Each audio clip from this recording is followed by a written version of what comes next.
Hi there, and welcome to another success story. Today we've got the lovely Meghan with us, and we're going to go through her whole life. Hi, Meghan. Hi. Hi, Coach Stephen. Thanks for having me today. That's a pleasure. So I always start the podcast with the same question. So nice broad question. Why did you become carnivore? Well, this happened because I became very, very ill last year. It kind of started when I got COVID in January, and I was a bit of a long haul COVID patient. I was extremely fatigued up until about March, and I started feeling a little bit better, got some energy back. But by May and well, even a little bit in April, I started getting really bad dizzy spells. And then by June and July, I started having terrible, terrible migraine headaches and really bad digestive problems like severe cramping, bloating, diarrhea. And I was sick all the time, like the entire summer. I would normally spend camping, kayaking, fishing, doing a lot of outdoor stuff. And I was basically confined to my couch. And so when I came back to work, I'm a school teacher. So when I came back to work in August, when the health teacher actually told me, well, maybe it's a dietary thing that you're getting these migraines and you've got all these digestive issues. And I thought, well, that can't be. I eat like mostly a plant-based diet. I'm trying to eat really healthy and get well, but I'll go ahead and try it. And so I eliminated wheat and, well, basically all grains. I eliminated sugar and dairy products, and I started feeling a little bit better, but not completely better. And I was still having digestive issues. Like I could not eat vegetables or fruits. It wasn't digesting. It wasn't processing in my body at all. And so then I remembered I watched a lot of Jordan Peterson and Michaela Peterson. And I remembered like they had severe health problems and they started doing an entirely carnivore diet. And I thought, well, I'm going to give that a try and eliminate the plants for my diet and see what happens. And within probably a month, I started getting so much better. Like it wasn't perfect. It didn't happen overnight by any means, but the migraines started going away and I started healing my gut. And it's been pretty amazing, pretty shocking, really. Yeah, quite a surprise. How long had you been Yeah. eating fruits and veggies and thinking that was healthy? Well, I would say probably since my 20s. I never was really a vegetarian, but I had a really plant-heavy diet. I always ate a lot of legumes, tons of black beans, a lot of squashes. I always had a huge vegetable garden, so I would live on vegetables a lot in the summer, and I always ate a lot of fish and chicken, but not a lot of beef. And so, most of my adult life, I was very plant heavy. Right. And so you had some weight gain. Can you tell the Oh yeah. viewers how much you had and what's happened there? Yeah, I mean, I'm in my 40s. I'm in my mid 40s. So probably in my late 30s, early 40s, I started putting on some weight and it wasn't terrible, but 2020 hit and the pandemic and I put on quite a bit of weight. So, and then when I got sick, it seems like the weight was just piling on no matter what. So it really didn't make sense, but I got up to 196 pounds at my heaviest, and that was August of this year. So a lot of weight gain, a lot of bloating, couldn't really seem to do much about it to get it off. And what do you weigh now? I weigh 144 now after 6 months on carnivore. Wow. And is that the Yeah. biggest sort of weight loss you've ever seen in your Uh, life? oh yeah, aside from like pregnancies. Yeah. Wow. So you had some awful cramping and diarrhea and bloating. So Yeah. as how was that? How was that happening and how has it changed? Well, I mean, just from eating anything at all, whether it was something from the SAD diet or if I was trying to eat very healthy, no matter what it was I ate, I had a migraine constantly. And then within an hour or two, I was in the bathroom and the stomach or abdominal cramps I had were they were unbearable. And I've never been like huge into going into the doctor to get treatments for things. I always think this is something that I'm going to figure out on my own.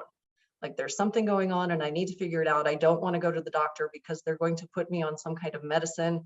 It's going to be expensive. They're going to run all these tests and they're just going to put me on meds. So I didn't really want to go that route. And Yep, this is one of those parts where I kind of forgot the original question. Hey, that's okay. The cramping, the diarrhea, and the bloating. So, how bad was it? And then, Okay. how So is it yeah, now? the cramping and the diarrhea were so bad that I actually, even in spite of me not liking to go to the doctor, I went.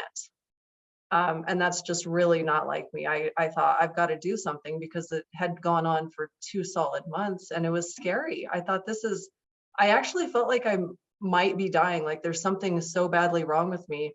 I may not come back from this. So I've got to go figure out what it is, and I'm on the internet trying to figure out, like, do I have ulcerative colitis? Do I have Crohn's disease? Like, is this just a side effect from COVID?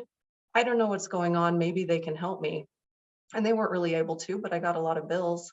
My primary care physician kind of came to the conclusion that I probably had celiac disease, but she said the way to test for that would be going back on gluten. And I said, no way, not doing that. So, no diagnosis came out of any of it, but a lot of good results came from eliminating all of those plants and everything else.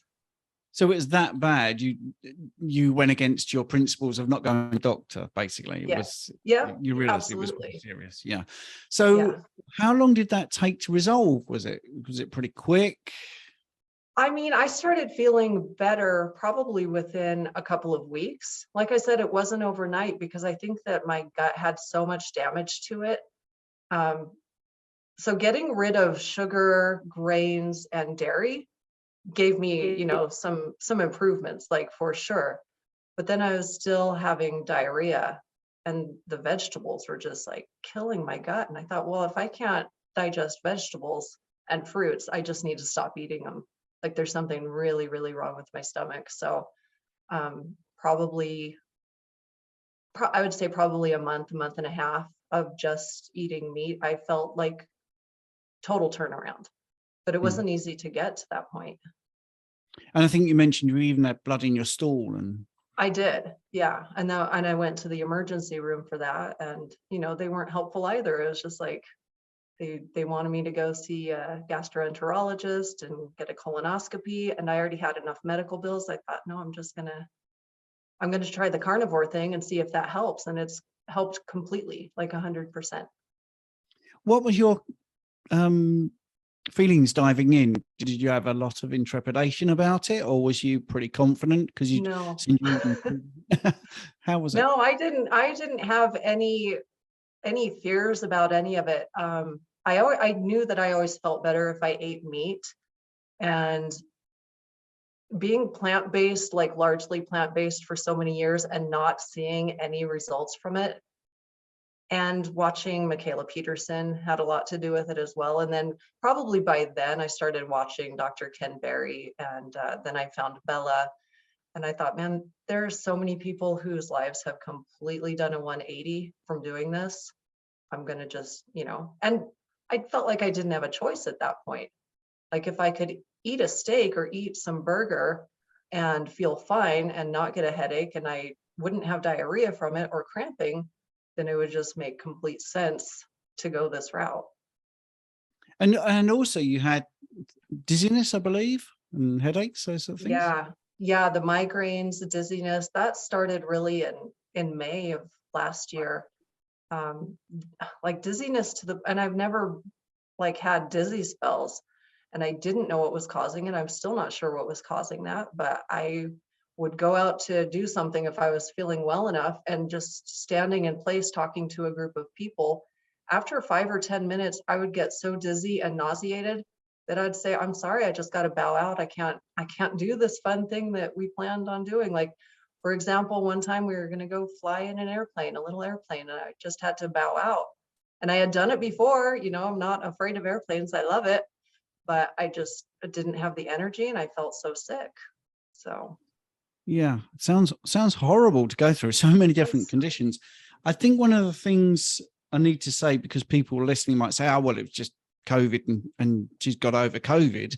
But you actually put that your labs came back great this month and I'm feeling a lot better yeah, than I have in years. So yeah. this is before COVID as well, isn't it? Oh, absolutely. Yeah.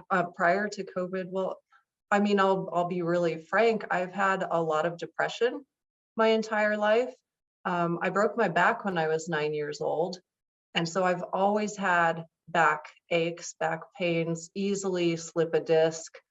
And I've had a lot of health issues, but not terrible ones, not ones that are going to send me running to the doctor all the time. But always dealing with back pain and inflammation, joint pain, skin issues, and just thinking, well, this is just a normal part of life. People usually have things going on, and it's just something that we have to deal with. And as we get older, it gets a lot worse. So that's kind of where my mindset was beforehand. Then I got COVID, and I was like, oh, I'm just, this is probably the end for me. Like, I got a really bad case of COVID, and I'm not coming back from it. But I feel better now after 6 months on carnivore than I did in my 20s, and especially mental health wise. Like, I don't have depression. I don't have social anxiety. If you asked me to do something like this 10 years ago, like put an interview out on the internet, there's no way I would have done it. But it's my mental health is so much better now. It's been, and I didn't expect that. I didn't expect skin conditions to improve. I didn't expect my back to ever improve, and it has. Yes, So and it's that's one. amazing. Yeah, that's one thing that's very close to my heart, because one of the things I don't really talk about much is my lower back specialism, because I had a back issue when I was 23, and I was told by the time I'm 50 to be in a wheelchair. Here I am at 58. Oh, I've never been I've never been near a wheelchair. So you also had some pretty bad. You're underplaying everything, Meghan, because the message I got was you had rashes on your arms. And how was your skin? it just, I mean, but it was normal for me. I thought that was normal skin, like really bad rashes on the backs of my arms here, rashes on my legs. Even my face started feeling like it wasn't really my skin. I don't even know how to describe it, but that was all when I was very sick over the summer. And then I had the keratosis pilaris on one of my thighs, and my mom said that was there since I was a baby. And I told her, well, guess what, Mom, it's gone. I don't get it, but it's gone. Like, I don't have these skin issues. My skin is just so much healthier. And I don't know if that's from eliminating the plants and, seed oils and processed foods, or if it's because of the addition of fats and more healthy red meats. I don't know, but it's great. It's one of those really neat side effects of going carnivore. Yeah, that's a lovely point, because I often say it's both, because you eliminate things that are not good for you, and then you include things that are, Yeah. which seems sort of obvious when you say it in a sentence like that. But it isn't just that the carnivore food is magic. It is also taking out the seed oils, taking out the processed stuff, taking out the sugar, taking out the gluten, all those sort of things. But you did all that, but you still kept the fruit and veg in, which is allegedly healthy. And you didn't get the journey fully Right. complete. And it was taking those out, which are allegedly healthy, that seems to have made a big difference. Yeah, it did. I think the back pain would be something not many people would believe, but I have so many clients that have had lower back pain and they've gone carnivore. And like you say, within months, that pain has, it's not cured it, but it's made the pain go away. It's made it much more manageable, those sort of things. Yeah, absolutely.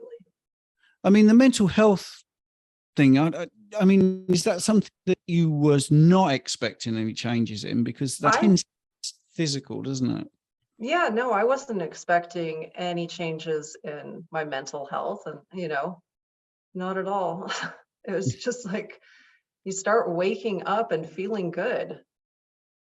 I don't know What? how else to say it. Just waking up in the morning and feeling good, and feeling like energized about work, energized about being at home, excited to do things, more motivated to exercise, which is something that I've never experienced in my life. By the way, I'm just not an athletic person, not somebody who's into exercise.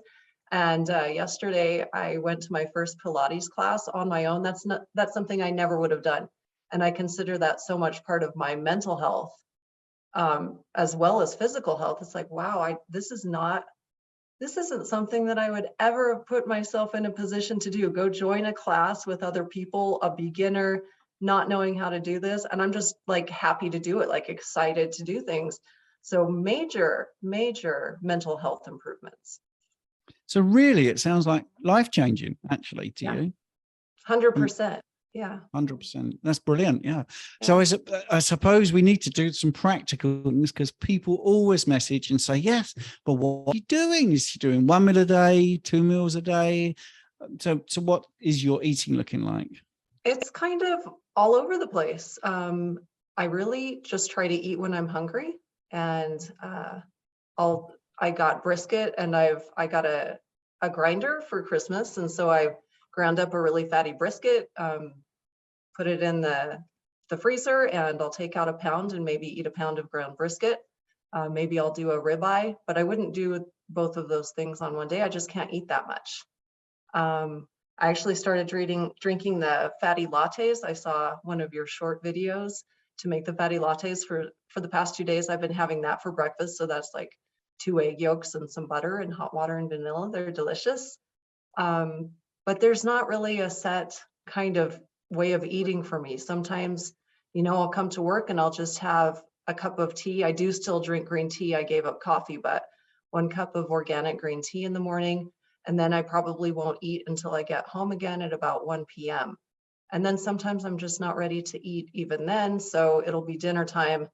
And by then I'm getting hungry, and I'll maybe have a ribeye or some of the ground brisket, some eggs. I have incorporated shrimp back in a little bit, but I don't feel like shrimp, chicken, pork, they're not doing much for me. Like, I don't feel like I'm getting all the nutrients that I need. So it's like, well, that was a nice change. It's neat to taste a different flavor, but it's not really worth it to me.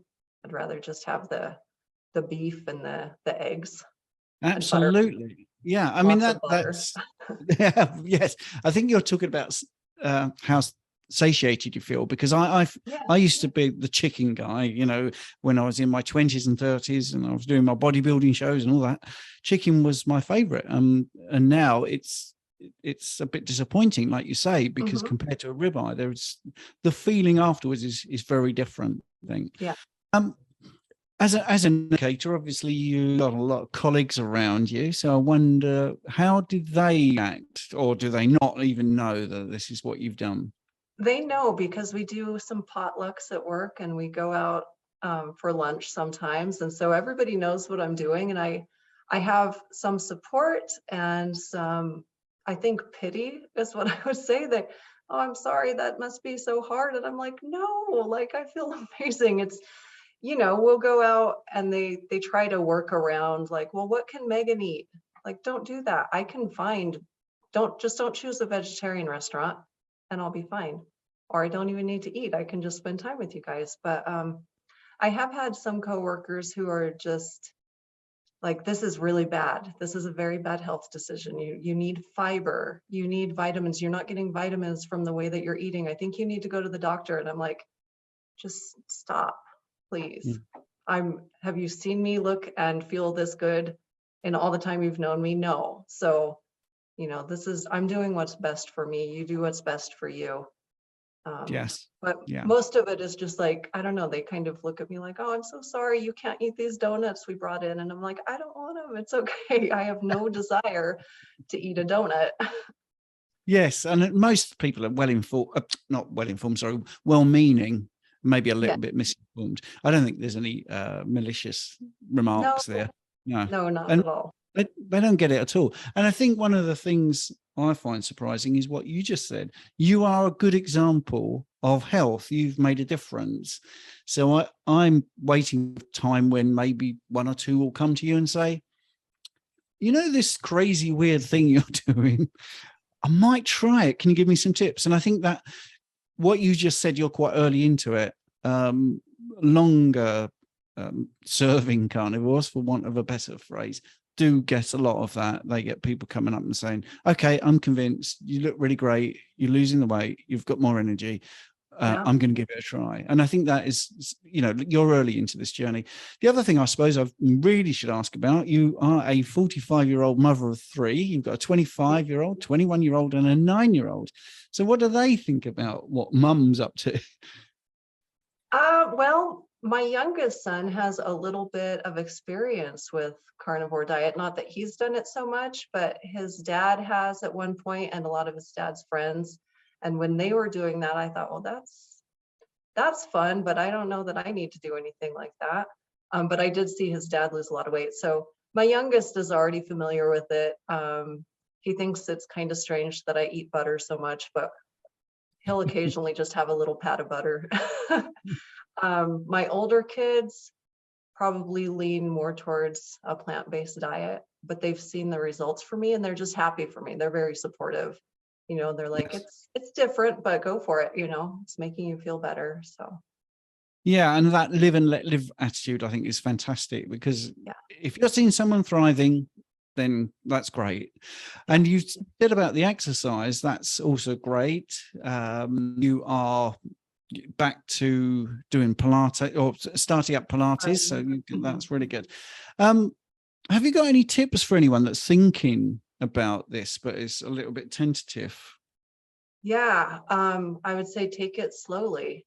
I think that I've seen so many stories of people just trying to switch over from like a SAD diet to carnivore. And I think that would be really hard to do. I think that's probably pretty rough on a person with all the oxalate dumping and the gut issues and going high fat or something. I wouldn't recommend that. I would say a slow transition. So maybe eliminate all the processed foods first, do that for like a month, and then maybe slowly start eliminating fruits and vegetables. So it's kind of a slow change instead of just like, I'm going to go gung ho right now and, stop eating pizza. And tomorrow I'm just going to go high fat and protein and only animal products. I think that would really do a number on people. And then they would feel terrible and want to give up. So I'd just say, take it slowly. And I Yeah. took it slowly, not on purpose, but it worked out. And I don't think that I had a lot of those reactions that others may have when they just switch over overnight. Yes, and I think that's great advice. Some people just want to go 100% all in, but Yeah. yeah, that has a few transition issues. Taking it nice and slow tends to be a bit more sympathetic to your internal workings, I think. Yeah. I also, well, I do need to also mention about the butter. Yeah, the first time I heard about putting butter in coffee, I could not believe that this was actually done. And I love butter in coffee now. Yeah. Another thing you mentioned in your post that really, grabbed my attention was that you've done a 48-hour fast. Is that something you thought you could Yeah. ever do? No, I never really thought that I would do it, but I'm such a YouTube person. I watch videos constantly from carnivore people. And I would also say that's another good tip. If somebody wants to do the carnivore diet, watch as many videos as you can to get all of that information, maybe even before deciding to jump in. But I started watching fasting videos. I had done shorter fasts, like maybe one meal a day. And a couple of weeks ago, I saw a video and I thought, well, I'm just going to try to do 48 hours because after losing that much weight, I do have a lot of loose skin. And also, I feel like I've got some hormone imbalance. And I thought maybe fasting is something that I can do. So I did a 48-hour fast, just water, and I felt incredible. I felt like I could go longer, but I decided to just break the fast. I made it to my set time and day. And so, yeah, I'm ready to get back into fasting and learn more about it at this point, because it's pretty new to me. I want to make sure I'm doing it correctly. Yes. Well, don't over worry about it, because fasting is just not eating. And if you've got excess fat on your body, you've got some stored energy. And it sounds like you've found it relatively easy, maybe surprisingly easy. Yeah, it was really easy. Maybe the first 12 hours, just because I was used to eating something. So, I woke up in the morning, was like, well, okay, it's my first day of fasting and I'm just going to go for this. And maybe after like the whole day, I thought, well, I'm getting kind of hungry. By the next day, I didn't feel hungry at all. So Yeah. And I didn't expect it to be that simple, really. Like, I just didn't feel like I needed the food. I just drink more water and it was very easy. yeah, I'm glad you said that, Megan, because so many people do think, well, I've seen it on the internet, but they're different to me. I'm just an ordinary person. I can't do it. And everybody who tries fasting, and I mean that, everybody, and we're talking hundreds of people I've dealt with over the years, have said to me, I can't believe I really thought I was going to be starving. The next day, I thought I was going to be ravenous. And they're not. They're not. They're No, it actually doesn't. lovely. Yeah, it doesn't happen like that at all. And I just thought, well, I could keep going, but should I? I don't know. Probably could. Yes. Did you feel better for it, do you think? I felt amazing after, and I felt amazing during it. I felt like I had a lot more energy. I had better mental clarity. Yeah. The one thing that I shouldn't probably have done was I also started a weightlifting class, and yeah, I probably should have withheld on that because I didn't feel very strong, but I'm not like, that's one thing that I really want to focus on is getting strength. But on my second day of the fast is when I went to that first weightlifting class and wasn't that successful with it, honestly. But it's a bit of a leap, actually, fasting and starting strength training at the same week. Yeah. One of the things I'm going to explain to the people who are watching on YouTube, this also goes out as a podcast, is you wrote something that I absolutely got because you couldn't supply many before pictures because you didn't like people taking your picture. And that's exactly what happened when I was in my 40s. And even though I was a personal trainer and running 10 miles 3 times a week and eating healthy, the skim milk and the fruit and the freshly squeezed orange juice and the oatmeal, I was putting on weight and I was embarrassed. I was absolutely embarrassed. And is that something, what about family pictures and things like that? How, because family like you in pictures at Christmas and things, did you still feel? They know better. They just know better. Yeah, I actually asked my daughter the other day, I was like, send me a picture of me when I was chunky last year. And she's like, Mom, I don't have any. You won't let me take pictures of you. I was like, okay. Yeah. I really didn't. I just avoided it. Family pictures, like, no, don't do that. Not right now. I felt terrible about myself. I mean, that to me, that's one of the things that I feel very much in line with you, really, because I felt the same, and I really regret it now because, Me too. especially in this role, it'd be really great to have some pictures to say this is how tubby I looked, and you sort of miss out on feeling that confidence, and it's interesting to speak to someone else that had the same thing. So do you feel that that's gone now? Are you quite happy to have pictures taken with your children? And I feel much better about it now. Yeah. But again, I think it's so very connected to my mental health. It's not just a physical thing, but it's a mental health thing as well. Because if I could go back and I felt as good as I do mentally now, I would have been like, this is a before picture, we're going to do this. And this is what I look like now, but I'm going to fix it. And I absolutely didn't want anything like that. So I was able to find one picture from 2020 that I was heavier then, but I after that, I probably gained another 20 or 25 pounds. So no pictures like that exist. Oh, wow. Okay. I get that. And what about the cramping? Has that gone completely? Totally gone. Totally gone. Yeah. The last time I had that, I made the mistake of eating some caramel corn and some peanut brittle that I made for Christmas with my son. And I was like, I bet I could eat just a teeny bit of this. No, I got terrible cramps that night. They woke me up, had to go straight to the toilet. I can't eat stuff like that. And I don't want to. Like, I learned my lesson. It was not worth it. I love peanut brittle. I love caramel corn. I love sweets. Not going to do it. Totally not worth it. Good. Is there any final sort of closing thoughts you'd like to share with people? Oh, I'm so happy to be part of this community now. I've been watching videos from Steak and Butter Gal for, months now, and thought, well, I just maybe should join because I do need that community. I'm sure that my fiance gets sick of me talking about what I'm eating and how I'm feeling. It'd be neat to talk to people who have the similar experience. So, just join up the community or find people in your area that are, doing the same thing, having the same issues. And like I said, it's not something that was just like, boom, overnight. Like, I'm so much better now. It's been tough, and if somebody had asked me 6 months ago if I wanted to try the carnivore diet to, because it's like a fad diet and it's helping people lose weight, I'd have been like, no, I don't want to just eat meat and eggs. That's but I had to.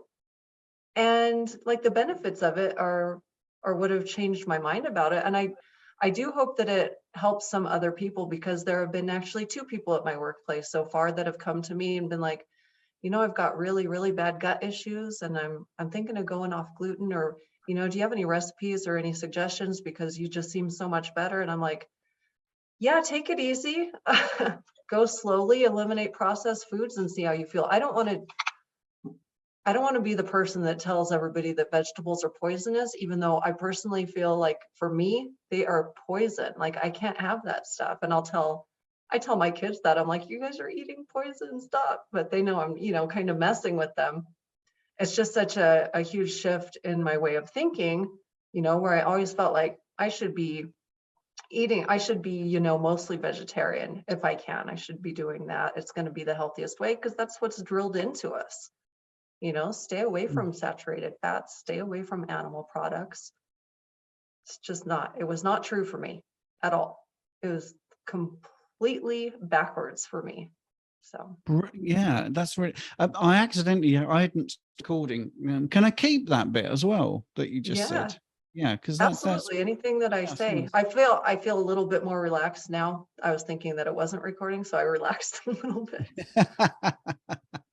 Yeah, it's not a trick of mine, by the way. I genuinely forgot to stop recording it, but that's a nice little bit. I might do that as like a little promo bit. Okay.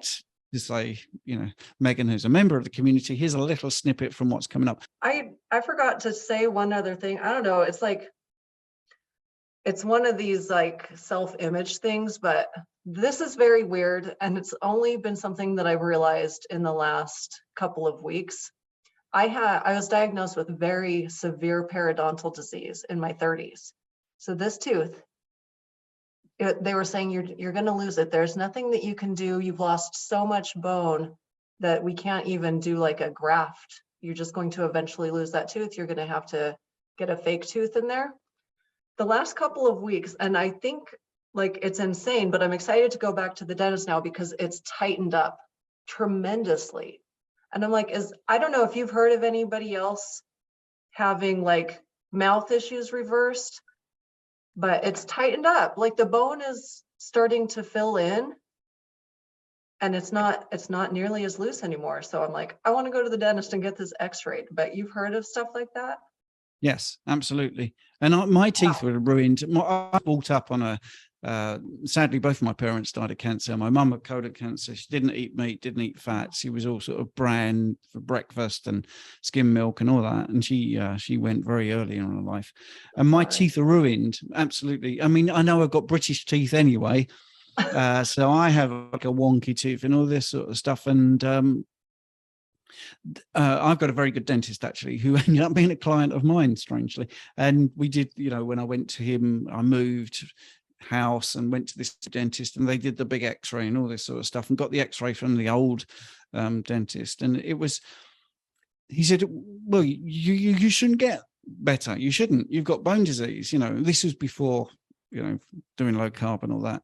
And he was quite surprised. And this tooth was supposed to keep moving. It's not great, but it hasn't actually. It has sort of stopped.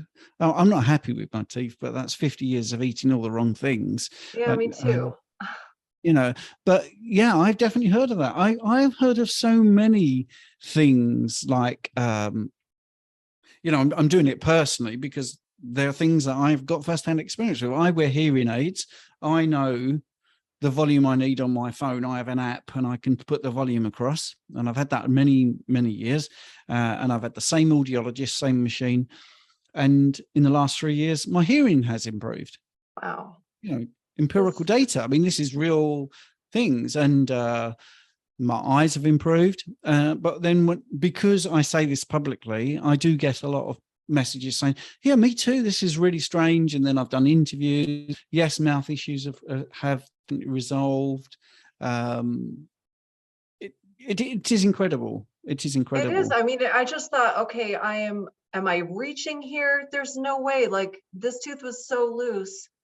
And now it's not. And I'm thinking, I'm going crazy. There's no way that that's fixing that tooth or the bone in my mouth. Yeah, but it's interesting what you're saying, Meghan. It shows how indoctrinated we are to not think nutrition is this powerful, because Yeah. you've just done a big list of things that have improved, and you still can't believe it's possible that it's done this. I know. Yeah. So yeah, still really totally amazed by that. I thought, well, that's not, bone doesn't grow back, but I do want to see the dentist and have him do an x-ray and compare it to last year and see. So that'd be interesting. And I understand, I mean, don't forget, bone does grow back because we break it.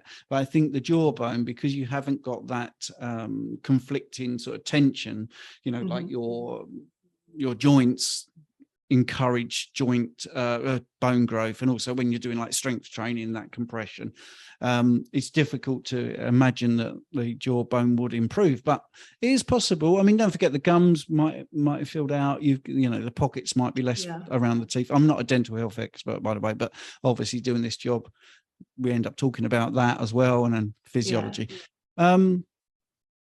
So yeah, no, it makes total sense. And again, cool. I'm going to have to say to you, can I keep that bit in, because I still haven't pressed. Yeah, do it. Absolutely. That is fascinating. That is fascinating. Yeah. I love it. I'm going to press stop now. Thank you for watching the video. It's much appreciated. If you haven't already subscribed, then please make sure that you do that before you go. And while you're here, I've actually selected another thing on my channel for you to have a look at. Give it a little click, see what you think.